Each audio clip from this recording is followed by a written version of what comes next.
بسم اللہ الرحمن الرحیم۔ محترم ساتھیوں، امیر مختار سقفی تاریخ اسلامی میں ایک اہم حیثیت رکھتے ہیں۔ ان کے بارے میں تاریخ کی مختلف کتابوں میں مختلف آراء بیان کی گئی ہیں۔ کچھ کتابوں میں یہ بھی لکھا ہے کہ انہوں نے دعوی نبوت کیا تھا اور حضرت علی کی شہادت کے بعد مسلمانوں کے درمیان جو رخنہ اور فتنہ انگیزی پیدا ہوئی اس میں بھی ان کا ہاتھ تھا۔ آج کی اس ویڈیو میں ہم دونوں طرح کی روایات کو مستند تاریخ دانوں کے حوالوں سے واضح کرنے کی کوشش کریں گے کہ اصل میں مختار سقفی کی شخصیت کیسی تھی۔ عزیزان گرامی، اس نقطہ پر تو تمام تاریخ دان اور فرقے ایک صفحے پر نظر آتے ہیں اور اس بات کو مانتے ہیں کہ مختار نے کربلا میں خانوادہ رسالت اور ان کے جانثار دیگر ساتھیوں کو بے دردی کے ساتھ شہید کرنے والے ایک ایک شخص کو گرفتار کر کے ان کو سزائے موت دی اور ان سب کے سر قلم کر کے صاحبزادہ امام حسین حضرت زین العابدین رضی اللہ تعالی عنہ کی بارگاہ میں پیش کیے۔ مختار سقفی تاریخ اسلامی کے ان چند حکمرانوں میں سے ایک ہیں جنہوں نے بنو امیہ کے خلاف تلوار اٹھائی اور کربلا میں حسین ابن علی کی شہادت کا بدلہ لیا اور سینکڑوں قاتلان حسین کو قتل کیا، جس میں شمر بھی شامل تھا جس نے امام حسین کا سر جسم سے علیحدہ کر کے نیزے پر دمشق بھجوایا تھا، اور ہرملہ بھی جس نے امام حسین کے 6 ماہ کے بیٹے علی اصغر کو تیر سے شہید کیا تھا۔ مختار سقفی محبان اہل بیت تھے۔ ابن سیوطی نے ان کے فضائل بھی لکھے۔ مثلاً جب امیر مختار نے عمر سعد اور ابن زیاد کے سر امام زین العابدین علیہ السلام کو بھیجے تو انہوں نے امیر مختار کے حق میں دعائے خیر کی۔ اسی طرح امام محمد باقر علیہ السلام نے بعض نکتہ چینوں کو کہا کہ مختار کو گالی نہ دو کیونکہ اس نے ہمارے قاتلوں کو قتل کیا اور ہمارے خون کا قصاص لیا۔ مختار کا تعلق بنی حوازن کے قبیلہ ثقیف سے تھا، اسی لیے انہیں مختار سقفی بھی کہا جاتا ہے۔ ان کے والد کا نام ابو عبیدہ سقفی تھا جنہیں حضرت عمر نے عراق کی ایک مہم میں سپہ سالار بنا کر بھیجا تھا جہاں وہ شہید ہو گئے۔ محترم ساتھیوں، سوال یہ پیدا ہوتا ہے کہ شہدائے کربلا کی شہادتوں کے بعد امیر مختار نے ان کا بدلہ تو لیا، لیکن جب میدان کربلا میں امام حسین علیہ السلام اپنے جانثار ساتھیوں کے ساتھ اپنی اپنی جانوں کے نذرانے پیش کر رہے تھے تو اس وقت مختار سقفی منظر عام سے غائب کیوں تھے؟ اور اس وقت وہ کہاں تھے؟ اور کیوں نہ وہ میدان کربلا میں آ کر امام حسین کے شانہ بشانہ کھڑے ہوئے اور یزیدوں کے خلاف کیوں نہ لڑے؟ مختار سقفی کے بچپن میں ایک بار حضرت علی کرم اللہ وجہہ نے آپ کو کھیلتے ہوئے دیکھا تو شفقت سے آپ کے سر پر ہاتھ پھیرا اور انہیں زیرک و دانہ کہہ کر پیار فرمایا اور فرمایا یہ میرے حسین کے قاتلوں سے انتقام لے گا۔ جب امام علی مقام امام حسین نے شہر رسول کی حرمت کو سامنے رکھتے ہوئے مدینہ منورہ کو چھوڑ کر مکہ کو اپنا مسکن بنایا تو کوفہ سے خطوط کا سلسلہ شروع ہو گیا کہ ہمارے پاس تشریف لے آئیے، ہم یزید کی بیعت کرنے سے انکاری ہیں اور آپ کے ہاتھ پر بیعت کرنے کے لیے تیار ہیں۔ اور پھر کوفہ کے کچھ سرگردہ افراد پر مشتمل شیعان علی کا ایک وفد مکہ مکرمہ میں امام کی بارگاہ میں حاضر ہوا اور ان میں مختار سقفی بھی شامل تھا۔ ان سب نے امام کے ہاتھ پر بیعت کی اور کہا کہ آپ ہمارے ساتھ کوفہ تشریف لے آئیے، وہاں آپ کی بیعت کرنے کے لیے ہزاروں کوفی تیار ہیں۔ یہ لوگ واقعی ہی امام علیہ السلام کے وفادار تھے اور ان کے ساتھ اپنی وفاداری نبھانا چاہتے تھے، اور امام حسین کو بھی ان کی وفاداری پر ذرا برابر بھی شک نہ تھا۔ لیکن امام حسین باقی کوفیوں کی فطرت سے واقف تھے، اس لیے آپ نے خود وہاں جانے کے بجائے اپنے بھائی مسلم بن عقیل کو اپنا سفیر بنا کر وہاں بھیجا اور کہا کہ وہاں حالات کا جائزہ لو اور مجھے مطلع کرو۔ اس وقت کوفہ کا گورنر نعمان بن بشیر تھا جو کہ ایک صحابی رسول اور محب اہل بیت تھا۔ وہ بہت نرم مزاج کا تھا اور اس کا جھکاؤ امام حسین کی جانب تھا۔ جب مسلم بن عقیل وہاں پہنچے تو یزید نے نعمان بن بشیر کو معزول کر دیا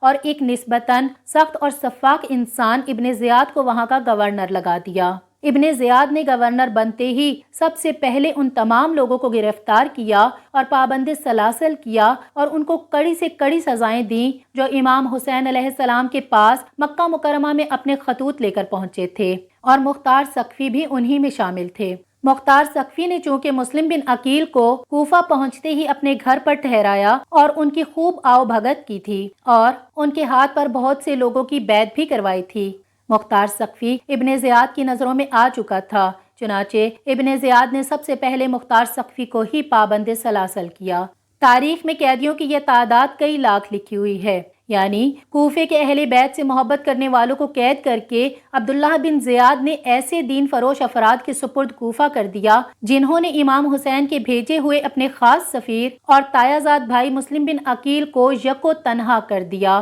اور یوں انہیں حالت مظلومیت میں شہید کر دیا گیا۔ مختار قید میں باہر کے واقعات سے بے خبر تھے اور اس بات کی توقع لگائے ہوئے تھے کہ ہمارے آقا حسین کی آمد کے ساتھ ہی یہ سختیاں ختم ہو جائیں گی اور امام حسین کو ان کا جائز حق خلافت جو کہ معاویہ کی روایتی اموی مکاری اور دغا بازی کے سبب امام حسن کی حکومت سے دستبرداری کا سبب بنا، امام حسین کو مل جائے گی۔ مگر جب امیر مختار کو امام حسین رضی اللہ تعالی عنہ کے عالم مظلومیت میں شہید ہونے کی خبر ملی تو آپ کی رگوں میں خون کی طرح دوڑتی اہل بیت سے محبت نے آپ کو مجبور کیا کہ قاتلوں کے ناپاک وجود سے زمین کو پاک کر دیں۔ ابن زیاد خواہش کے باوجود ممکنہ سیاسی اور دیگر وجوہات کی بنا پر آپ کو قتل نہ کر سکا۔ مختار ثقفی عبداللہ بن عمر کی بہن کے شوہر تھے اور ان کی اپنی بہن کی شادی عبداللہ بن عمر کے ساتھ ہوئی تھی۔ قید سے رہا ہونے اور واقعات کربلا سے آگاہی کے بعد امیر مختار نے قسم کھائی کہ قاتلان شہدائے کربلا کا بدلہ لیں گے۔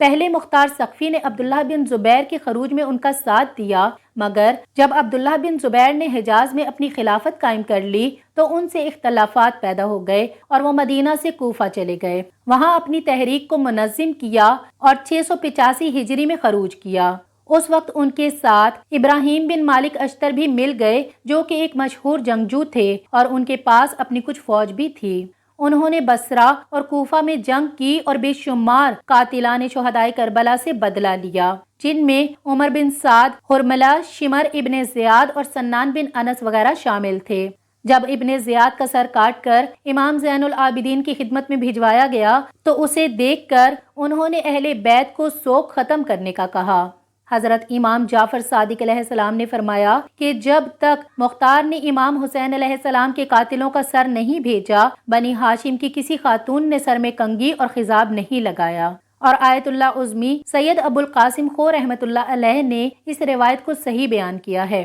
حضرت امام محمد باقر علیہ السلام نے فرمایا کہ مختار کو برا نہ کہو، انہوں نے ہمارے قاتلوں کو قتل کیا اور ان سے انتقام لیا، سخت حالات میں ہماری مدد اور بیوہ خواتین کی کفالت کی۔ روایت میں ہے کہ جب جناب مختار نے عبداللہ ابن زیاد اور عمر سعد کا سر حضرت امام زین العابدین علیہ السلام کی خدمت میں بھیجا تو آپ نے سجدہ شکر کیا اور فرمایا خدا مختار کو جزائے خیر دے، اور وہ تمام روایتیں جو جناب مختار کے خلاف پیش کی جاتی ہیں اور ان کے ذریعے آپ کی شخصیت کو مشکوک اور آپ کی توہین کی جاتی ہے، ان کو بزرگ محقق علماء نے جعلی بتایا ہے، بلکہ علامہ مجلسی رحمۃ اللہ علیہ نے فرمایا کہ مختار فضائل اہل بیت کو بیان کرتے اور امیر المومنین امام علی علیہ السلام و حسنین و کریمین علیہ السلام کی صفات حسنہ کو نشر فرماتے۔ آپ کا یہ عقیدہ تھا کہ رسول اکرم صلی اللہ علیہ وآلہ وسلم کے بعد امامت و حکومت کا حق فقط اہل بیت علیہ السلام کو ہے، اور حکومتوں کے ذریعے جو مصیبتیں اہل بیت علیہ السلام پر پڑیں ان سے آپ رنجیدہ و غمزدہ تھے۔ علامہ باقر شریف القرشی رحمۃ اللہ علیہ نے لکھا کہ مختار شیعوں کی ایک برجستہ شخصیت اور آل رسول صلی اللہ علیہ وآلہ وسلم کے شمشیروں میں سے تھے۔ ان کا دل اہل بیت علیہ السلام پر جو مظالم ڈھائے گئے ہیں ان کے لیے سب سے زیادہ بے چین رہتا اور وہ اپنے جہاد میں کوشاں رہتے کہ کیسے حکومت حاصل کر لیں، لیکن یہ تمنا اپنے لیے نہیں تھی بلکہ اس کے ذریعے اہل بیت علیہ السلام کے قاتلوں سے انتقام کے خواہاں تھے۔ مختار ثقفی کی عبداللہ بن زبیر سے شدید اختلافات کے باعث جنگ ہوئی۔ ادھر بنو امیہ کا اقتدار ان کی نواسۂ رسول صلی اللہ علیہ وآلہ وسلم سے دشمنی اور ان کے خون سے ہاتھ رنگے ہونے کے سبب ان سے چھن گیا، اور مختار کی دشمنی میں بنو امیہ نے ان کے خلاف نت نئی خود ساختہ باتیں مشہور کر دیں۔ عبداللہ ابن زبیر کے بھائی مصعب بن زبیر کے حکم پر مختار ثقفی کو مسجد کوفہ میں قتل کر دیا گیا۔ اب بات کرتے ہیں مختار ثقفی پر لگنے والے الزامات کے بارے میں کہ انہوں نے دعوی نبوت کیا۔ امام طبری اور امام زہری ان روایات کو ضعیف سمجھتے ہیں، اور اس کے علاوہ ان پر یہ بھی الزام لگایا جاتا ہے کہ انہوں نے امام حسن علیہ السلام کو امیر معاویہ کے ہاتھوں بیچنے کے لیے سازش تیار کی تھی، اور اس کے بعد امام حسین علیہ السلام کو بھی یزید اور معاویہ کے خلاف بھڑکانے میں ان کا ہاتھ تھا۔ لیکن چونکہ یہ روایات ضعیف ہیں اور کربلا کے شہداء کا بدلہ لینے والی روایات مستند تاریخ دانوں نے بیان کی ہیں، اس لیے مختار کی شخصیت کا منفی پہلو زیادہ نمایاں نہیں سمجھا جاتا۔ مختار سقفی کے بعد ان کے خاندان کو قتل کر دیا گیا، جس میں ان کی بیوی عمرہ بنت نعمان بن بشیر انصاری بھی شامل تھیں جو مدائن میں رہتی تھیں۔ ان کو مصعب بن زبیر کے حکم پر قتل کیا گیا۔ تاریخ میں ہے کہ مصعب نے عمرہ سے پوچھا کہ مختار کیسا شخص تھا، تو عمرہ نے کہا خدا اس پر رحم کرے، وہ خدا کے نیک بندوں میں سے ایک بندہ تھا۔ پھر مصعب نے اسے قید کر لیا اور اپنے بھائی عبداللہ بن زبیر کو لکھا کہ اس نے دعویٰ کیا ہے کہ مختار نبی تھا، تو عبداللہ نے اسے جواب دیا کہ اسے نکال دو، تو مصعب نے اسے مار ڈالا۔ مگر کوفہ میں رہنے والی بیوی نازیہ بنت سمرہ بنت جندب کو مصعب بن زبیر نے معاف کر دیا۔ امید کرتے ہیں کہ تاریخ پر مبنی یہ ویڈیو آپ کو پسند آئی ہوگی۔ برائے مہربانی کمنٹ باکس میں اپنی قیمتی رائے کا اظہار ضرور کیجیے۔